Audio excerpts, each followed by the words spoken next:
Brigadier ਮਲਕ ਨੂੰ ਨਾਲ ਮਿਲਾ ਕੇ ਕਰਨਲ ਰਾਊਫ ਨੂੰ ਗੇਂਦ ਫੜਾਈ ਹੂੰ। ਜੁਗ ਜੁਗ ਜੀਵੇ ਲੈਫਟੀਨੈਂਟ ਰਿਜ਼ਵਾਨ ਵੀ ਸੋਹਣਾ ਤੇ ਜਿਸ ਟੀਮ ਹਰਾਈ ਹੂੰ। मेरे मुल्क दी सिक्योरिटी जी, ए वे बाबर आजम वाली सिक्योरिटी जी, ए वे मेजर आसिफ वाली सिक्योरिटी जी, ए वे कर्नल राउफ दी सिक्योरिटी जी।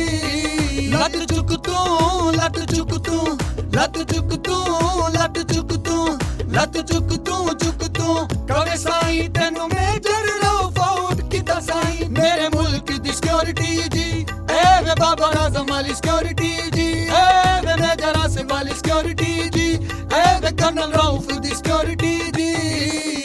वंगा चढ़ा लो मुंडिया जे शाटा नहीं जे मारनिया, वंगा चढ़ा लो मुंडिया जे शाटा नहीं जे मारनिया, ओ वंगा चढ़ा लो मुंडिया जे शाटा नहीं जे मारनिया। वंगा चढ़ा लो मुंडिया जे शाटा नहीं जे मारनिया, ओ वंगा चढ़ा लो मुंडिया जे शाटा नहीं जे मारनिया। साडी फौज दी सिक्योरिटी जी, ए साडी एफसी दी सिक्योरिटी जी, ए साडी पुलिस दी सिक्योरिटी जी, ए साडी फौज दी